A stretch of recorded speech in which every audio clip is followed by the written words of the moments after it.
I'm going to read you an article from MSLSD.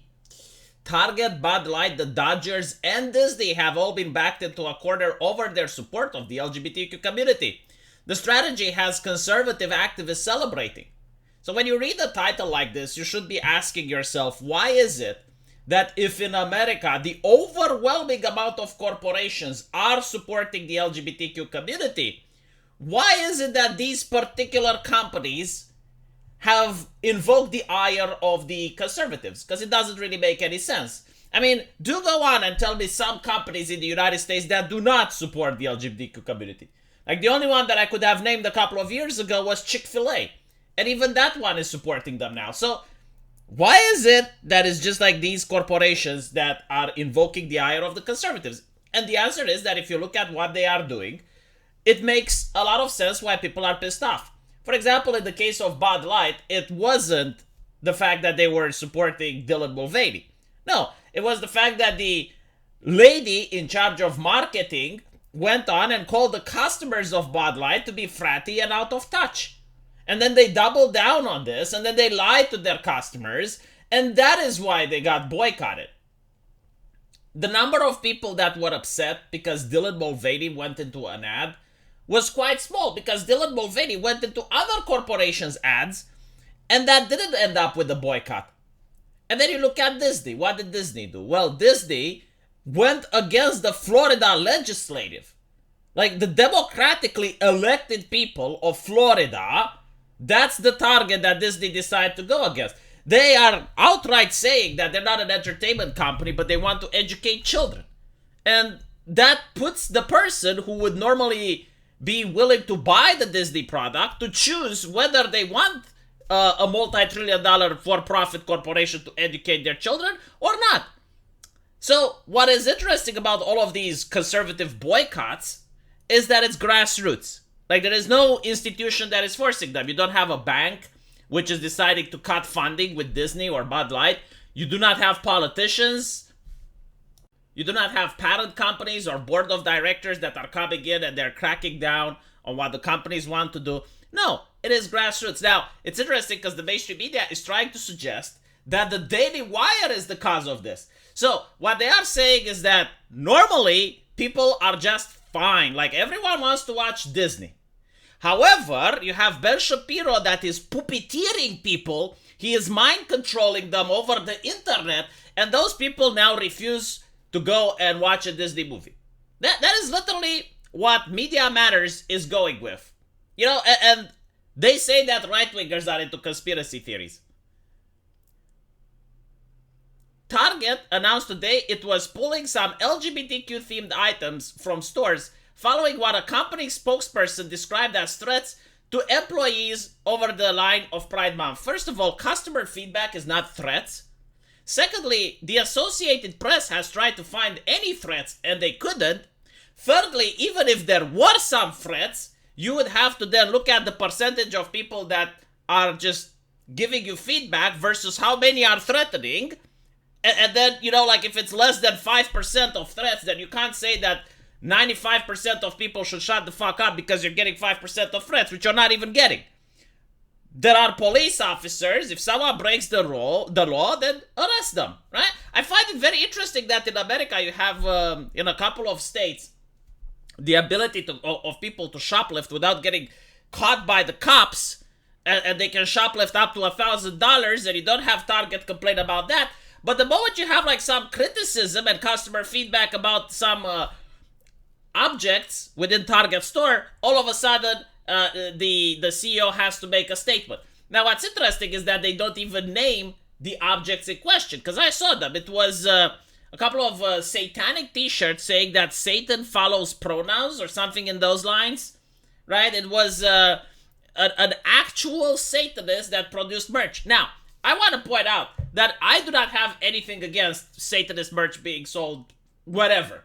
You know, at the end of the day, it should be up to the individual to choose whether or not they want to buy that. But I do not get to make the rules anymore. You know, like, my morality has been put on the ground and stepped on many times over the years, to the point where I understand that I'm not the one creating the meta. I'm not the one creating the patch notes. I just play the game. And the game suggests that corporations have a responsibility to the community, right? So it's ESG, environmental, right? The corporations have a responsibility towards the environment. Governance, like we need to be considering like how many women are on the board of investors, that type of thing. But then it's also the social aspect. And well, you have like the community that is outraged over this. It's a scandal now, right? Is it going to lower their ESG points? I don't know, but this is stakeholder capitalism. I didn't want it. I preferred the shareholder version. You know, the Milton Friedman version seemed to work just fine. But they want stakeholder capitalism. Okay, well, if that's the case, you know, if corporations have to do politics, well, people are going to vote with their wallet. Bud Light drew backlash from right-wing commentators after partnering with the transgender influence Dylan Mulvaney. Apparently, Florida Governor Ron DeSantis, a contender for GOP presidential, said that he would never drink Bud Light again. Yeah, nothing of this is illegal, nothing of this is immoral. Like, if Florida Governor DeSantis would have said that he loves Budweiser and it's a patriotic beer and he loves to drink it, I'm pretty sure there wouldn't have been a problem, right? But the moment someone attacks a company and says, yeah, I don't like your product, I don't like the way you do politics. I mean, this is the thing. Like, why is a company even doing politics to begin with? Because you're being divisive on purpose. But the only difference is that up until now, they didn't expect right-wingers to decide not to purchase the product. So, up until now, it was like, if we cater to the far left, then they buy our product and the conservatives do not boycott. If we cater to the conservatives, then we get attacked by the left. So it makes business sense to cater to the far left because there's no consequences. So that is the tactic that they have done up until now, and it seems that is not going to work forever. Apparently, there's another uproar centered on Dodgers, which face pressure from conservatives such as Senator Mark Rubio to disinvite the Sisters of Perpetual Indulgence. My fucking god, this sounds like a Warhammer 40k thing, doesn't it? Like the Sisters of Perpetual Indulgence. Catchy name, what can I say? A decade-old LGBTQ nonprofit. I didn't even know about them, but like the Sisters of Perpetual Indulgence. Like, couldn't you name yourself something differently? Apparently, they have been disinvited. The team later reversed course, re-inviting them, and drew more criticism from conservatives. Yeah, but like, again, you can't tell people that they're a bigot if they do not want to buy the product. I mean, good luck with that. If people genuinely, like, just do not want to spend, you know, it's a lot easier to punish people for buying stuff. Oh, you punish the person because, I don't know, like they have a Confederate flag or they purchased a MAGA hat or whatever. Okay, like you can enforce that. How can you enforce the fact that people just don't want to buy something? Like they don't want to watch? I mean, you can call them bigots until tomorrow, but it's not going to change anything.